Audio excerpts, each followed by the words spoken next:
Greetings and salutations, everybody. Welcome to my YouTube channel. My name is John Campia, and this is a companion video. What is a companion video? I'm glad that you asked. You see, every day on the John Campia Show and on Open Mic, we take live questions, and I want to get to all your live questions, but sometimes we don't have time to get to all of them on the live show. So what I do is I gather up those questions we didn't have time for, and I make sure they do get answered in a video, and I bring them over here and I do them in companion videos. So let's not waste any time.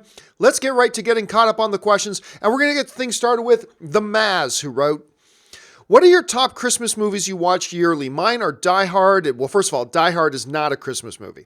You may watch it at Christmas, but it's not a Christmas movie. And It's a Wonderful Life. Yeah, It's a Wonderful Life is fantastic. And Jingle All the Way. A new edition is The Night Before. Well, you know, honestly, somebody asked me about this on the John Campia Show the other day. And to be quite honest, I don't watch a lot of Christmas. I mean, I do watch a lot of movies over Christmas, but I don't have go-to movies over Christmas, other than like one of the original versions of A Christmas Carol, because that's just something my mom would have on every year. So that's kind of become a tradition. But while I watch a lot of movies, now obviously, now and again, pop in It's a Wonderful Life. Of course you do. Miracle on 34th, things like that. The old claymation, stop motion, Rudolph the Red-Nosed Reindeer and Frosty the Snowman.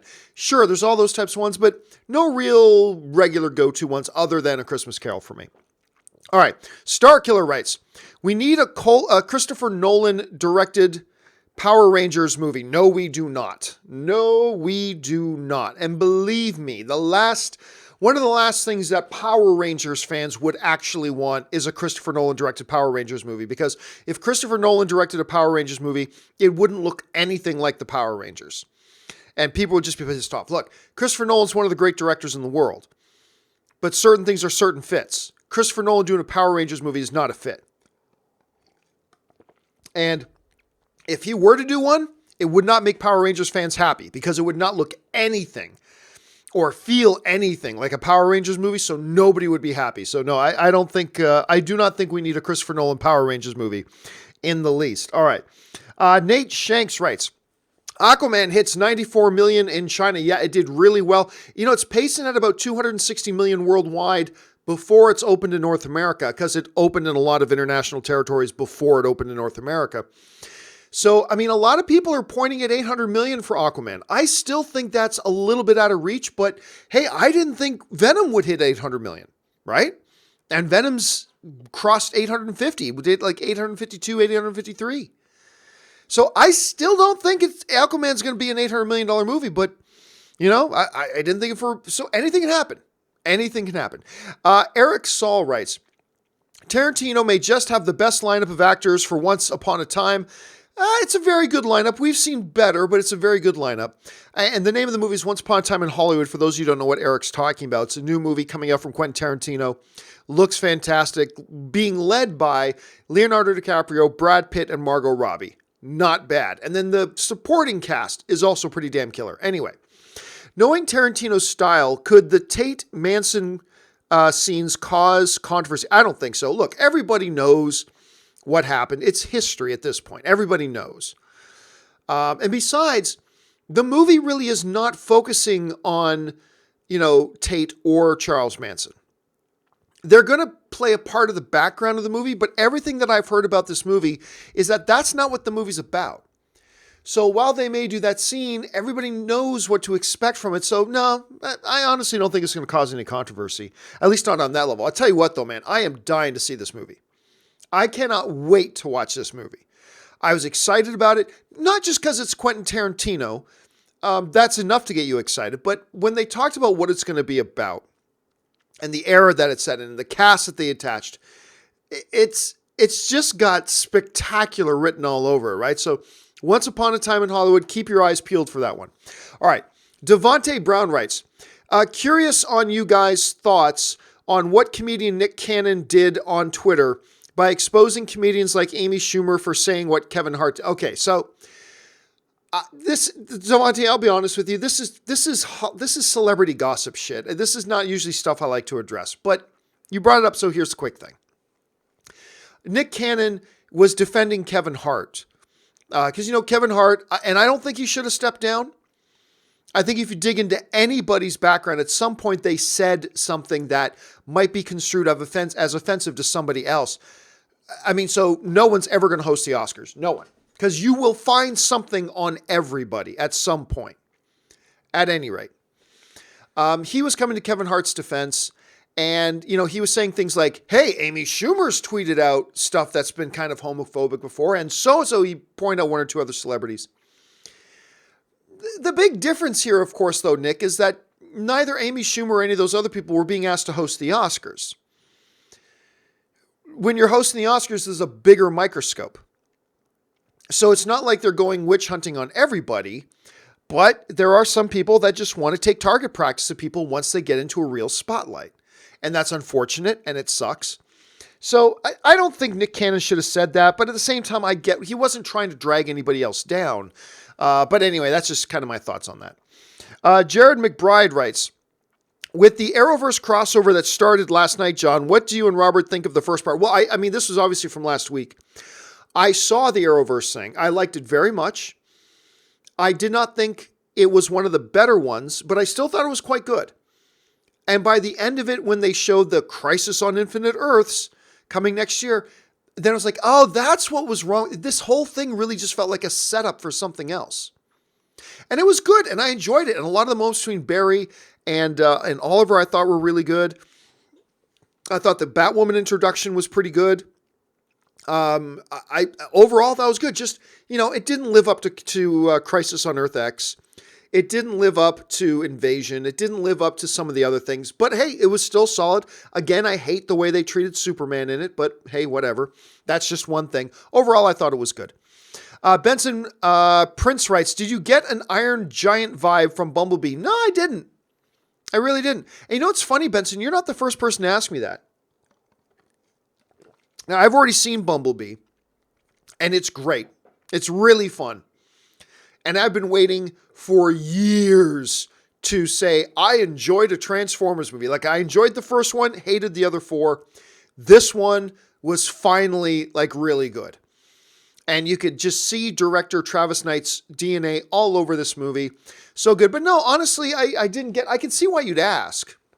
But no, honestly, I didn't get any kind of Iron Giant vibe from the movie myself at any rate. Let's see. C10 Joker writes, I love the MCU 10,000 times more than the DCEU. However, nothing the MCU has done to this day has been on the same level as Man of Steel, to me, masterpiece. Oh, you know what I think. I love Man of Steel. But I will say this. I do think there are a couple of MCU movies that were even better. Like, to me, Man of Steel is a top 10 all-time comic book movie. It's just what I call a masterpiece of the genre. It's a masterpiece of comic book filmmaking. I really believe that. But, I do put the original Avengers over it. I do put Civil War over it. I do put, Logan over it, but that's Fox, not Marvel. I get that. But so I would say there are probably a couple of Marvel films that I myself would put above Man of Steel. But there's a whole hell of a lot of MCU movies I would put under Man of Steel. I just think Man of Steel is a tragically underrated film. Probably the single most underrated comic book film of all time. And one of the best. I think it's absolutely one of the best. All right. Emad Abdelatif writes, is it a coincidence that they wanted to market Spider-Man in Brazil first, as Venom did the exact same thing? I don't really think they marketed Venom in Brazil first. I mean, here's the thing. For those of you talking, they did the first trailer for Spider-Man Far From Home, and they premiered it at the Brazil Comic-Con. But it's not like they had a national campaign. It's not like the entire population of Brazil got to see it. It was only for those couple of thousand people that were in that auditorium. That's who it was for. And it's a big major event. I mean, in some ways, a lot of people think it's getting bigger than New York Comic Con. It is a hugely, wildly growing in influence and significance event. I'm actually thinking about going to it next year. I'm serious. I'm seriously thinking about going to this Brazil Comic Con next year just because it just seems to be getting wacky good. At any rate, I don't think it's a coincidence, but I don't think it's an overall master plan either at this point. But it will be interesting to see over the next year or two other studios that may follow suit by launching big stuff at the Brazil Comic-Con, and let's see how that kind of evolves. Santez Henderson writes, Brightburn trailer, holy hell, must see now. I know. I mean, we talked all this past week about that Brightburn trailer. For those of you who might have missed it, it came out of nowhere. And it looks, for the first minute, like it's a damn Superman ripoff. And then it takes this left turn. And is all kinds of awesome. And it's like a horror film in the superhero genre. What happens if Superman went bad, was a bad kid? What happens if Superman was just bad from birth, you know? And I'm salivating to see it now. And I just can't wait. We talked a lot about it this week, but yeah, Santez, I cannot wait to see this thing. All right. Gio writes, to me, Green Book was more comedy than drama. Still thumbs up. You know, I mean, look, there are certainly a good amount of laughs in Green Book. Green Book certainly has a good amount of laughs. I would still say if you had to slap one, so it's a drama comedy in a way, sure, but I would still say, personally, at any rate, that if I had to slap one genre label on it, I would still go drama before comedy. I think it is more dramatic than comedic. But like a lot of great films, it's a little bit of mixture of both. I still think it's primarily a drama with good laughs in there to add to the overall, tone and DNA of the movie. But again, myself, I would still go drama first. But hey, for you, it would be comedy first, and that's just the way you interpret it. Nothing wrong with that. All right.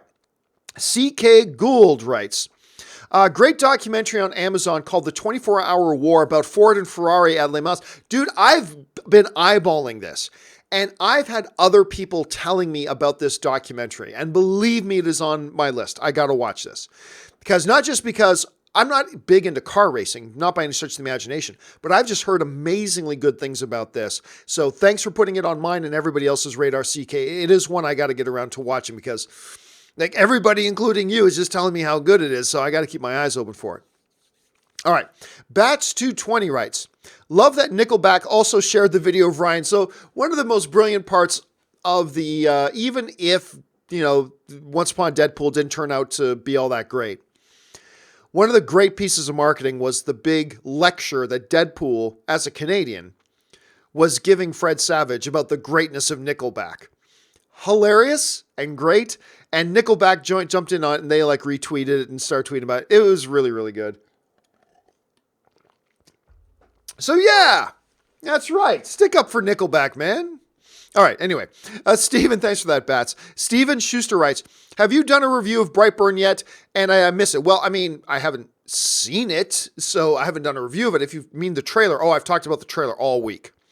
As a matter of fact, I just did. But yeah, Steven, oh my God. I'm so excited for this movie.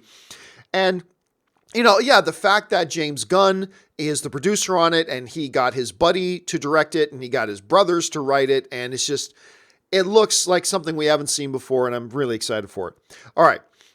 E-Hero Andrew writes, would you like to see comic book movies move towards animation than live action in the future? Hell no. I want a CG animated Superman movie. Nah, not interested. I've watched these cartoon versions of these superheroes all my life growing up. It's only been in the last number of years that we've actually been able to see them live action. And remember, historically, these animated films don't do all that well. Going all the way back to Batman Mask of the Phantasm, which was great, made like $5 million. Teen Titans Go had like a $10 million opening weekend. Spider-Man Into the Spider-Verse, $35 million opening weekend, which is fine, but from a business perspective, it's clear the audiences are not rushing out in droves to go see animated superhero movies. And don't get started on The Incredibles. That's not a comic book movie. They're superheroes, yes, but they're not based on comic books. It's a Pixar original. There you go. But these comic book animation movies, they actually don't get a lot of attention. People aren't screaming for them. You might be, some people I know might be, but the average movie going on is not screaming for them. They want live action. We've had the animated stuff our whole lives, our whole existence. Live action is still a relatively new thing for these superhero films. So no, I have no interest in seeing them go more cartoon. I'm much more interested in seeing live action. That being said, my favorite comic book movie of the year is Spider-Man Into the Spider-Verse. But that's a great movie, not because it's animation. It's a great movie because it's a great script, great story, great character development, all that kind of stuff. But I'll tell you this right now, I would have rather seen that movie in live action. They couldn't because Sony can't do live action Spider-Man while they're letting Marvel use Spider-Man, so that's fine. But no, not me. I'm very happy seeing live action stuff. Very happy seeing live action stuff. All right, let's see here. Tom Elam writes, everyone assumes Nebula would save Tony. Why would she? She doesn't know him and has always been a villain. He's just a nobody to her. Why save him? Well, I mean, I think what they've been trying to show with Nebula is really not that she's a villain.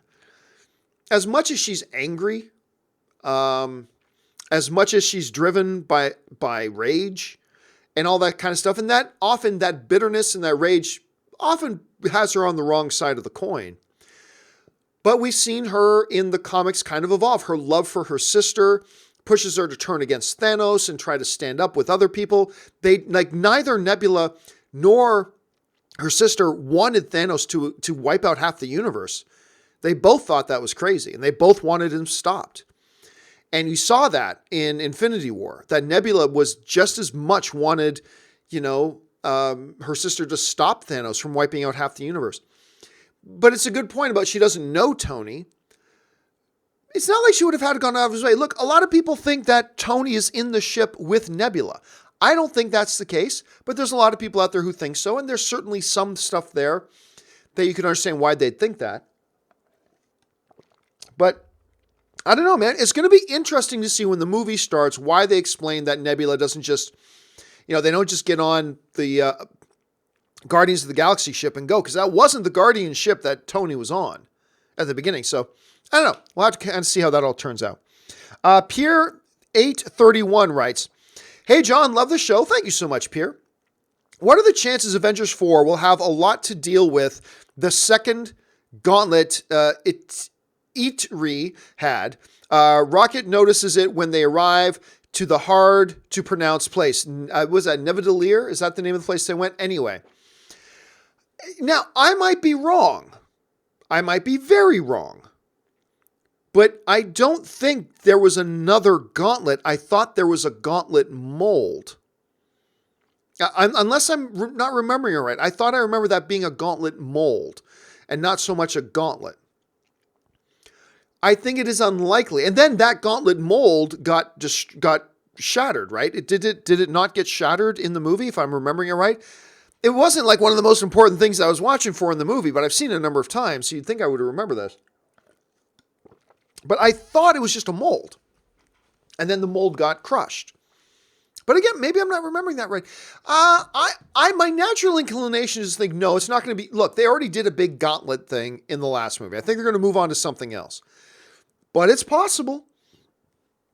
I mean, hey, just because the Infinity Gauntlet got permanently damaged, as described by the Russo brothers, it was permanently damaged, doesn't mean they can't just pluck out the Infinity Stones and drop them in another gauntlet, I guess. So that's totally possible. Let's keep our eyes on that, Pierre, and see where they go. All right. Anthony C. writes, John, what if Superman saves Tony Stark in a Marvel DC crossover? Well, then, wouldn't that be something different? Clearly, that's not going to happen, but then wouldn't that be something different, Anthony? All right. Devontae Brown writes, John, I can't believe you're quitting Gotham over a title. Well, look, Devontae, you're way oversimplifying that. I am not quitting Gotham over a title. See, saying that, you make it sound like, gosh, I love Gotham. Gotham's great. I'm watching every year. Yay, Gotham is so awesome. And then I hear the title of the new season will go, oh, well, that sucks. I'm going to give up on that. No. For me, Gotham has always been barely still on my watch list. Like barely still on my watch list. They do some things good, and then they do some things stupid. And it's like, it's been very much in the same crap book for me as like Legends of Tomorrow. Sometimes Legends of Tomorrow was good, sometimes it was bad, and it was always just barely staying on my watch list. And then Legends of Tomorrow fell off my watch list. I haven't watched it once this year. Because it just fell off my watch book, right? If I have given up on watching Gotham, the title of the new season would be but one drop in the overall bucket of things that I think just the show hasn't done well. And I've said from season 1, when Gotham works, it's when it's focusing on Jim Gordon and the city. That's when that show always worked. Through all the seasons it's had, it's always worked best when it's focused on Jim Gordon, the cop, and trying to keep his city together. That's when it's worked. When it's always felt dumb and ridiculous and felt like it's going off the rails are all the times that they tried to focus on, look, kids, this little boy becomes Batman. And they do all those absolutely ridiculous kind of pandering to the fans that was absolutely nonsensical and stupid and dumb. And it just took away from the identity of the show to me. And then a number of other things. And then they do some good things good, right? Again, it was always just on the tight wire. So to say that I'm quitting Gotham over a title is completely misinterpreting and a radical oversimplification of the situation. The reality is this movie has been bad enough to me that I've kind of been, on the edge of ditching it anyway. And to be honest, I wasn't even really sure I was going to watch this upcoming season anyway. I really wasn't. And then I saw the title, I was like, oh, considering my big complaint is when they don't focus on Jim and they call it like The Dark Knight Rises or whatever the stupid title is, like, oh, so they're going all in on, look, kiddies, this boy becomes Batman. And I'm like, okay, then I might have been done with it already anyway, but now I'm just sure I'm done. So yeah, there you go. Devontae Brown writes, also catch up on Walking Dead, damn it. Yeah, I'm not a huge Walking Dead fan, but I've watched every season. I like the show. I have not watched a single episode this season, though. Not because I've given up on the show. No, it's just that there is so much to watch, and I have so much work to do that I just got to prioritize. And honestly, right now, Walking Dead isn't one of my high priorities. I will get around to it, though. At some point, I'm going to have a free weekend. At some point, whatever, and I'm going to sit down and binge a bunch of episodes, and I will get caught up on it. But just, it's not in my immediate cards right now. It's not high enough on my priority list right now. We'll see if I can get to it, though, and I'm sure I will at some point. Let's see. Guitar Dude 513 writes, there's still plenty of meat on that bone. Now you take this home, throw it in a pot. Oh, I know what this is. Add some broth, a potato. Baby, you've got a stew going. That is Carl Weathers as a guest on what was it he was on? Carl Weathers is, of course, Apollo Creed from the Rocky movies. I can see him saying the line. I can see him saying, there's still plenty of meat on that bone. Now you take this home, throw it in a pot, add some broth, a potato. Baby, you got a stew going. I can totally see him saying it, but I cannot remember what show it was from. I can't remember what show it was from. I love Carl Weathers. I'm so excited he's going to be in this new Star Wars show, The Mandalorian. I'm so excited he's going to be in that and a part of that. All right. Let's see. Imperfect Comic writes, hey, John, I'm a huge fan of yours. Thank you so much. Here in Mississauga. Oh, I love Mississauga. I dated a couple of girls from Mississauga. Love the show. Mark Maron as Stan Lee in a biopic, like or pass? Well, I mean, you know what I always say. John, what about X actor in X role? I don't care. Zonce is a good actor. Mark Maron, how good of an actor he is, I'm not sure. All I know is that in this wrestling show, Glow on Netflix, he's amazing in that show. Like straight up stupid good in that show. I could watch his dynamic with the lead girl all day. I just thought they're great. So I really don't care. I don't like to play the game of match this actor to that. All I'll say is this, is if tomorrow it was announced that Mark Maron was going to play Stan Lee, I go, yeah, I'm into that. There's 50 other actors I would have been into it too. But yeah, Mark Maron would be one of those guys. I would be intrigued by it.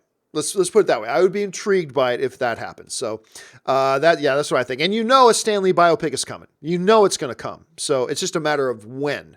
Not if. It's just going to be a matter of when. Okay, let's see here. Paul Naharo writes, I love that Netflix is playing dirty by canceling its Marvel shows so Disney can't use them on their streaming service. Competition is tough. Well, that's not exactly true, Paul.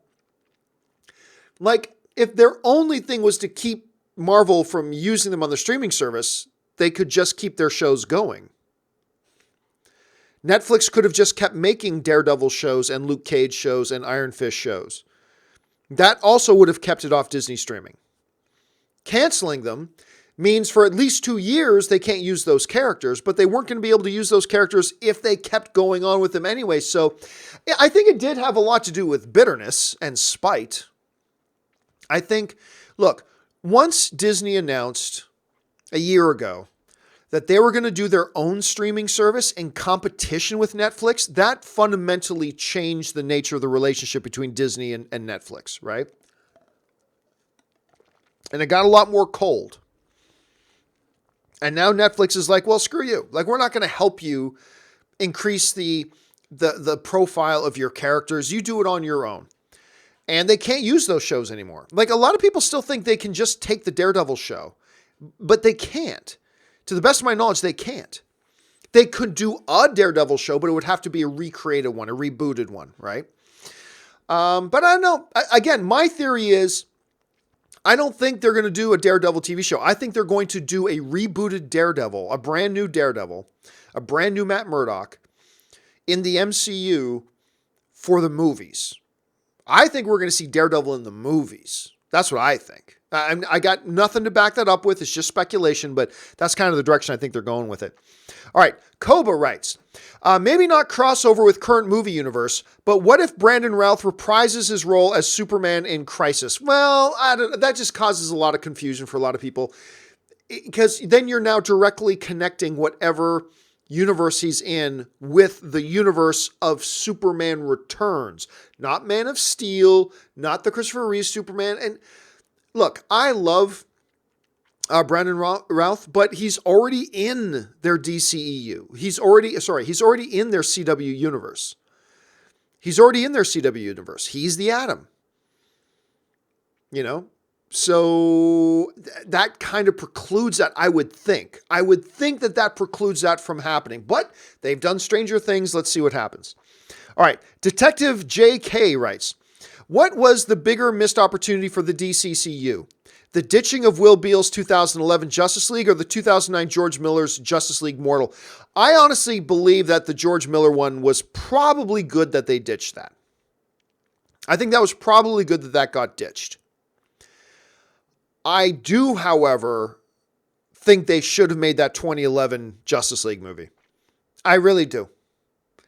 I think it would have been bonkers. I think it would have been great. I think it would have been completely different from the MCU. And I think it would have been a great strategy to go completely the opposite of the MCU. Start with your big team-up movie and then spin off solo films from there. I think that would have been a great strategy for them. And from what we read about that Will Beall script, it sounded completely bonkers, but just bonkers enough to be awesome. I think it could have been great. Now, of course, it could have been an unmitigated disaster. Sure, that's possible. But I think it would have been great.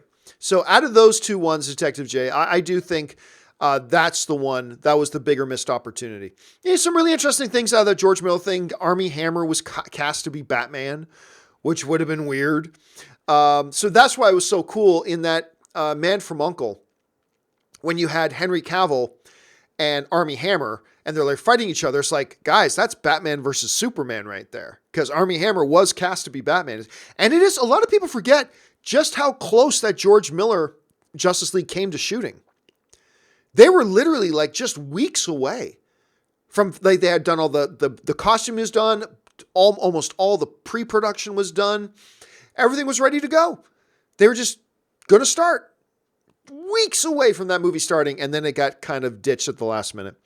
Let's see. Oak Ridge Buddha writes, could Endgame separate the Marvel heroes to their own universes for the next set of solo movies? That is not what Marvel wants to do. I don't think Marvel wants to get into the multiple universes game. I think they saw that, that was tried a lot in comics. It has a detrimental effect, I think. But could they do it? Well, of course they could. They can do whatever they want. They can say that by the end of Endgame, they're all living in Oz from The Wizard of Oz. They could do that. They could split them off into each one. There's a million different realities now, and each one of the Avengers lives in a different reality. They could do that. To me, that seems childish to do. It seems very, what's the word I'm looking for? Unsophisticated. lack of creativity. Comic books have been doing that for decades and decades and decades and decades, to the point that it was becoming a real problem. And then DC Comics decided, you know what, we need to bring all these back together. And they had Crisis on Infinite Earths, and they merged them back all into one existence. So is this something they could do? Yeah. Is this something they will do or should do? I don't think so. But again, Marvel's done a lot of things that we never expected, so let's keep our eyes on it. All right. Cam Wood writes, if Charlie Cox comes back as Daredevil, he won't. In 2 years with Marvel, I'd be so grateful for the cancellation. Disney can go R. That's why they bought Fox. Well, first of all, no, it's not. That is not why they bought Fox. Actually, the movies had very, very little to do with why Disney bought Fox. A lot of people forget that. See, all of us in the movie circles, we just focus on movies, right? So we see Disney buying Fox. We think, oh, they're buying them so they can get the X-Men. That wasn't, the X-Men, believe me, was an afterthought. The X-Men, Deadpool, Fantastic Four, all that kind of stuff, that was all an afterthought. It was really more for television IP, and it was really more IP collection for stuff that they can then leverage with their streaming service. Because believe me, X-Men and stuff like that's not worth $70 billion. It's just not worth $70 billion. I mean, for heaven's sakes, they bought Star Wars for $4 billion. That's Star Wars. They bought for $4 billion. That really had nothing to do with why they bought Fox at all. And by the way, Disney Plus, they're not interested in putting our material on Disney Plus. They're just not. I think if anything, you're going to see some of our material go to Hulu, maybe. But I don't think they have a lot of interest in putting R-rated stuff on Disney Plus. But who knows? We'll see. A lot of different possibilities there. Dim5 writes, now is no time to mourn. Now is no time at all. One of the great lines from one of the great movies of the year, of course. Dylan Foreman writes, Infinity War. Dylan Foreman writes, Aquaman has always been my favorite hero. Afraid I will be biased seeing the movie. What's a good way to set my bias aside, or should I go in with it? Well, honestly, the best thing to always do is to take your preconceived expectations and biases and just leave them at the door of the theater. Pretend you're somebody else. I mean, I try to do that myself. Like, one of the things I always tell YouTubers and podcasters to do to get better is watch and listen to your own stuff. You're never going to get better unless you sit down and study yourself. So like every day after I do the John Campea show, I watch the John Campea show because I need to see, am I picking up any bad habits? Am I improving in any of these areas? What do I need to do to get sharper? Blah, blah, blah, blah, and all this kind of stuff. So when I sit down and put it on, I just kind of pretend like I'm somebody, like I'm not me, I'm somebody else. Let's say I'm a friend I know, Patricia from Hamilton. All right, I'm Patricia from Hamilton watching this with a clean set of eyes. Go, just kind of do that. And so that way, when you go into a Spider-Man, which I was kind of against Spider-Man Into the Spider-Verse, you leave your expectations at the door, you go and you can have a great experience. And that's the best thing to do, even with Aquaman. Try to leave your expectations at the door. Try to leave your biases at the door. Go in and experience it and see if you like it or not. And that's kind of the best way to handle it, I think. But then again, we're all different, Dylan. You manage it whatever way works for you. That's the important thing. All right. Let's see. Dim Sum writes, have you ever gone to the grocery store in your PJs? I can absolutely 100% say yes. I have absolutely gone to the grocery store in my PJs. Never in Canada, but twice while living in Hollywood, or at least in Los Angeles. I have lived like very, very close to a grocery store. When I lived in Hollywood, I literally lived across the street from a Ralph's grocery store. So yeah, and that thing was open till like midnight. So yes, there would be many nights. It would be 10:30 at night. It's like, I'm in the mood for some ice cream. I'm in my pajamas. Oh well, slap on my sneakers, walk over to the Ralph's, buy my stuff, walk home. And then I lived at a buddy's place in Glendale for a while that also had a Ralph's right up the street. So yeah, there would be some late nights and I already got my PJs on, whatever. Just walk up the street, go into Ralph's, get my stuff, go up. So yes, Dim Sum, I have definitely done that. And I have no regrets. Pelican Mike writes, John, I know you don't like baseball, not really. But what was it like in Canada at the time when Joe Carter hit that home run in 93? Always wanted to ask you. Well, I mean, it was big. But but it wasn't as big as them winning the year before.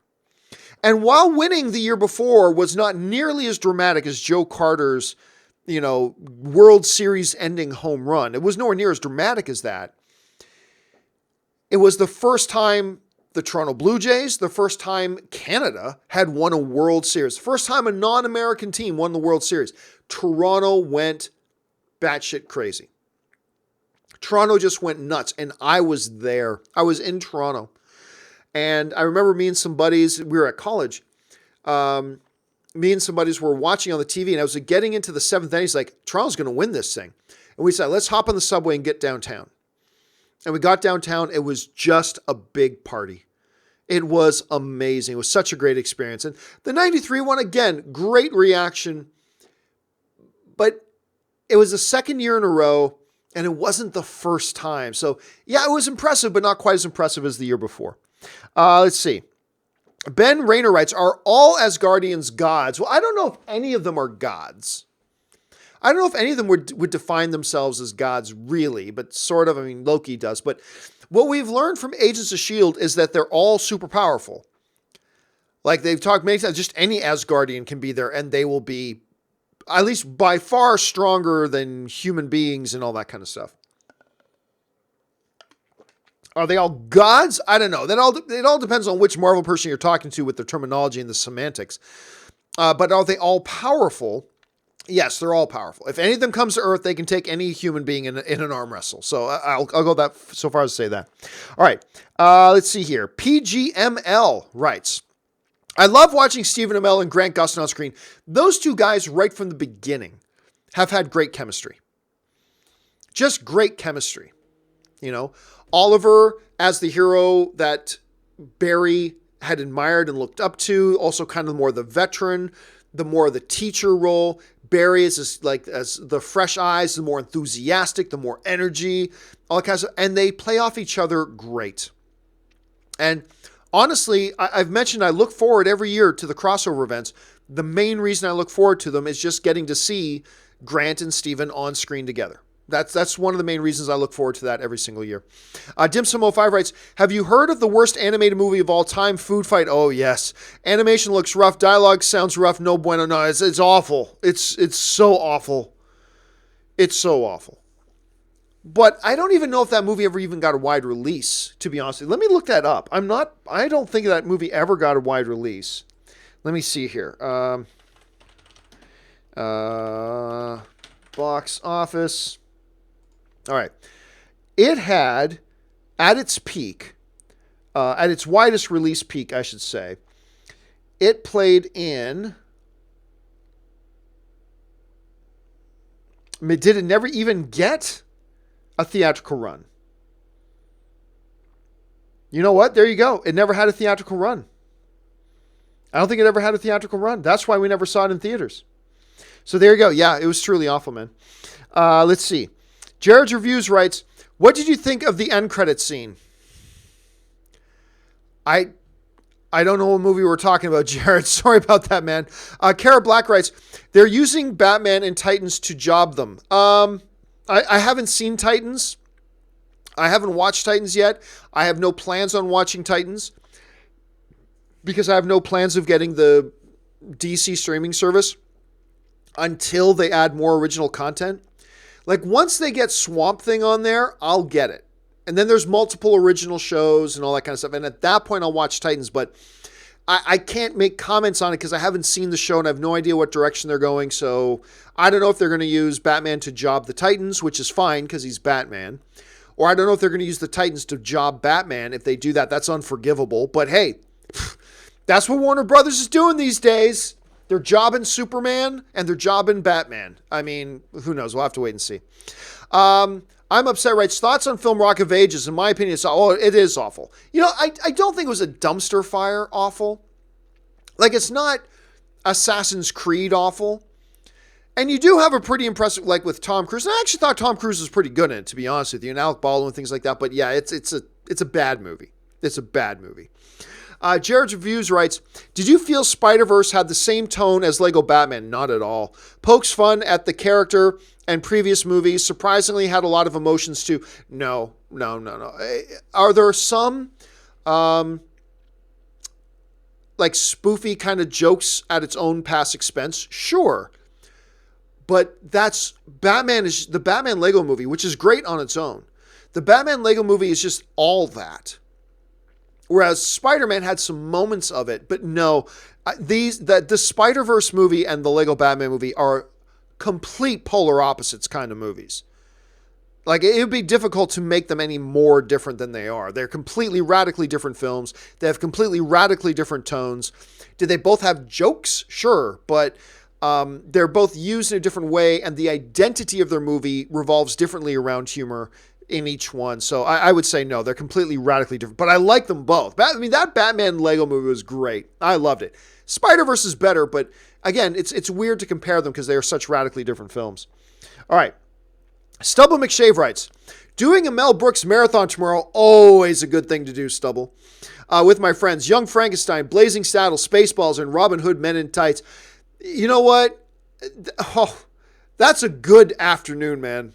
That is a good afternoon. I mean, because those are some all-time class. My two favorite on there are clearly Spaceballs and Blazing Saddles. But I got a big kick out of Robin Hood Men in Tights, and obviously Young Frankenstein's a classic as well. So good choice, and you got a good group of friends if that's what you guys are going to do on your afternoon. That's an awesome, awesome marathon for a day to do. Have fun, man. I'm a little bit envious of you. Otaku Senpai writes, Spidey movie is how you do it right, CW. Supergirl. Well, yeah, I've been saying the same, Otaku. So, like, my big complaint has been, it seems like the only way the writers and creators of Supergirl can think of how to make Supergirl look good is to crap on Superman and make Superman look bad. It's high school bully mentality, right? Well, the only way I can make me look good and feel good about myself is if I put somebody else down. And that is what CW and the Supergirl show has done with Superman. Like, the only way we can make Supergirl look good is if we put Superman down. And I've grown ridiculously frustrated with that show over that, and it can go to hell. Anyway, that show can go to hell. The only reason I even gave it a shot this year is because the only reason I even watched any episodes this year at all is because the great Sam Witwer was in it. That's it. Sam Witwer's in it because I'd given up on the show before because of how they treated Superman. But Sam Witwer's in it? Okay, well then I got to give it a shot because Sam's there, right? And he's great, and he has been great in it. But then they crapped all over Superman again and that Elseworlds thing, and I'm just like, screw that Supergirl show.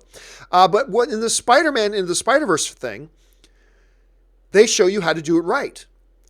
Because if the people who ran Supergirl did Spider-Man into the Spider-Verse, they would go, well, we need to make Miles Morales look good, so let's make Peter Parker look incompetent. Let's make Superman or Spider-Man stupid, and let's make him trip over his own feet and like just say that Miles is way more powerful than him and have Miles beat him in a fight and have everybody else beat him up and just make him look bad. But that's not what they did it. They understood, hey, we can still show Peter Parker as being the Spider-Man while also lifting up Miles Morales at the same time. They did it right, and that's why their movie is so much better than that Supergirl TV show, at any rate. Okay, we have no lives writes. Jor-El was right. You're all a pack of fools. Pack of fools. Jor-El was right. I mean, I love General Zod. I love General Zod. And I love Michael Shannon's General Zod. And nothing will ever change my mind on that. I'm upset writes, worst Will Smith film. After Earth, Wild Wild West, Men in Black 2, 7 Pounds, Shark Tale, Bright, or Suicide Squad. Well, I'm going to go with Wild Wild West. After Earth was bad, but it wasn't dumpster fire bad. Men in Black 2 was a disappointment, but some people actually quite like it. 7 Pounds had, again, I thought it was a poor film, but it has its highlights. It really does. Same thing with Shark Tale. I didn't like Bright. A lot of people did. I thought Bright was actually quite awful. And Suicide Squad was a hot mess of a movie, but I had fun with it. So for me, I'm going to go Wild Wild West. Just nothing redeemable about that movie whatsoever. Andrew Laxton writes, what are some of your top 10 films of all time? Well, Andrew, on these shows, I don't like answering, what are your top 5 this or top 10 that? I'll tell you some of the standard ones I always say. Highlander is definitely one of them. Shawshank Redemption, Ben-Hur, Lawrence of Arabia, Godfather, obviously Star Wars, Lord of the Rings. Which ones did I already say? Can't remember which ones I already said. Anyway, those are some of my top 10 favorite films of all time. We Have No Lives writes, I remember the first time I saw the first Lord of the Rings. It was on VHS with my family. A night I will never forget. That memory means the world to me. I recall any films that has a special place in your heart. Well, I mean, obviously for me, that's always Star Wars. Star Wars is always that for me. It's my earliest childhood memory, my mom taking me to see Star Wars. They obviously, to this day, remain my favorite films of all time. Star Wars and I had a pretty rough patch in our relationship during the prequel era. So, yes, that's true, but never broke our bonds. So, for me, yeah, it's absolutely that. And Lord of the Rings would be another type of movie like that. Like, I still remember I drove across the country, right? Did I drive or fly? I might have flew across the country so I could go back and watch the first Lord of the Rings film in my hometown of Hamilton. That wasn't from Los Angeles. I hadn't moved to Los Angeles yet, but I was living in Saskatoon, Saskatchewan, Canada at the time. And great memories, man. Great memories. But yeah, a lot of my memories revolve around Star Wars. A whole hell of a lot of them, man. But those are good ones to have, my friend. Those are good ones to have. All right, guys. And that will do it for this installment of our companion videos getting caught back up. Now, we still got a whole ton of them. If you're somebody who's waiting for one of your questions to get answered, don't worry. We do have still a bunch more to do. We will get to those in upcoming companion videos. We'll get a bunch more of them done over the next couple of days. But at least we got a good head start on getting caught up on them. So thank you to all of you guys for sending in those questions, supporting the channel, and giving us film fans great things to talk about. So thanks for participating, guys. Don't forget the John Campea Show will be back again Monday through Friday here on my John Campea YouTube channel. Make sure you join us for that, 9 a.m. Pacific Standard Time in the mornings, or just watch us afterwards on YouTube, whatever is good for you. And don't forget, Robert Meyer Burnett will be back joining me again tomorrow. Thank you, guys. I hope you guys will be back to join me as well. That'll do it for me for now. My name's John Campea, and until my next video, bye-bye.